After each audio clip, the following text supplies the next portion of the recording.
Praise the Lord. தீத்தோனிலிருந்து வாசகம். அதிகாரம் 3, இறை வார்த்தை 5.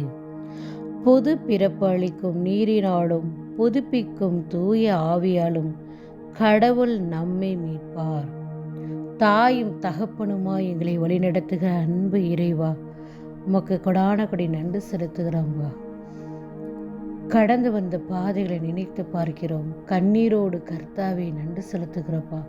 கண்மணி போல காத்து கழுகு போல சுமந்தீரே, அதற்காய் நன்றி. காலை முதல் இரவு பொழுதுவரை ஒவ்வொரு நொடி பொழுதும் எங்களை விட்டு விலகாமல் போக்கை வரத்தை கொடுத்து எங்களை பாதுகாத்து ஆசீர்வதித்தீரே, அதற்காய் நன்றி அப்பா. எங்கள் கால்கள் கல்லில் மோதாதபடி தூய ஆவியானவரை கொடுத்து வழி நடத்தினீரே, அதற்காய் உமக்கு நன்றி செலுத்துகிறப்பா.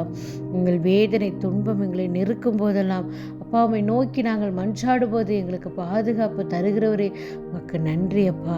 உடைய ரத்தத்தினால் எங்களை கழுவி எங்களுக்கு ரட்சிப்பின் சந்தோஷத்தை எங்களுக்கு கொடுத்தவரே, உமக்கு நன்றி செலுத்துகிறப்பா. தூய ஆவியினால் அபிஷேகம் செய்து அன்பு வசனத்தால் எங்களை நடத்தீரே, அதற்காக உமக்கு நன்றியப்பா. யார் எங்களை கைவிட்டாலும் நீர் எங்களை ஒருபோதும் கைவிட மாட்டேன் என்று சொன்னீரே, அதற்காக நன்றி ஆண்டவரே. நாங்கள் யாரிடத்துல செல்வோம் இறைவா? வாழுதல் வார்த்தைகள் உம்மிடம் மட்டுமே இருக்கப்பா. அந்த வாழுதல் வார்த்தை எங்களுக்கு கொடுத்து நீங்கள் வழி நடத்துக தகப்படி. நன்றி ஆண்டவரே. புது பிறப்பு அளிக்கும் நீரினாலும் புதுப்பிக்கும் தூய ஆவியாலும் கடவுளை நம்மை மீட்பார் என்று நம்பிக்கையோடு நாங்கள் காத்திருக்கிறப்பா. நம்பிக்கையோடு காத்திருப்போம். எங்களை மீட்பீர் என்ற நம்பிக்கையோடு நாங்கள் இந்த இரவு பொழுதும் நோக்கி நாங்கள் ஜெபித்து கொண்டிருக்கிறது. அப்படி அன்று யோபு நிச்சயமாக நீ சுகம் தருவீர் என்று நம்பிக்கையோடு பாதம் அமர்ந்து அவர் உம்மை மட்டுமே துதித்து கொண்டிருந்தார். உம்மை மட்டுமே அவர் துதித்து கொண்டார். எவ்வளவு பாடுகள் வந்தாலும், எவ்வளவு துன்பங்கள் வந்தாலும், அப்பா எல்லாவற்றையும் இழந்தாலும் அவர் உம்மை மட்டுமே நம்பி வந்தார். என் தேவன் இருக்கிறார், அவர் எனக்கு புதுப்பிக்கும் ஆவியை கொடுத்திருக்கிறார், அவர் என்னை மீட்பார் என்ற நம்பிக்கையோடு பாதம் அமர்ந்து அவர் ஜெபித்தார். அப்பொழுது அவருக்கு ரெட்டிப்பான ஆசீர்வாதத்தை நீங்கள் கொடுத்துருக்கிறீங்கப்பா. அதுபோல் இந்த நாளில் கூட எல்லாவற்றையும் இழந்து வெறுமையாய் தனி மரமாய் தவித்து கொண்டிருக்கிற பிள்ளைகளை எல்லாம் ஒப்பு கொடுக்குற ஆண்டவரே. அப்பா அவர்களுக்கு நீங்கள் புதுப்பிறப்பை மாற்றி கொடுங்கப்பா. புது படைப்பாய் நான் வெறுமையாயிட்டேன், என் வாழ்க்கையில் எதுவுமே இல்லை, நான் இறந்து போயிலான் இருக்கேன் அப்படின்ற மனநிலையில் எவ்வளோ பேர் இருப்பாங்க இந்த உலகத்தில்.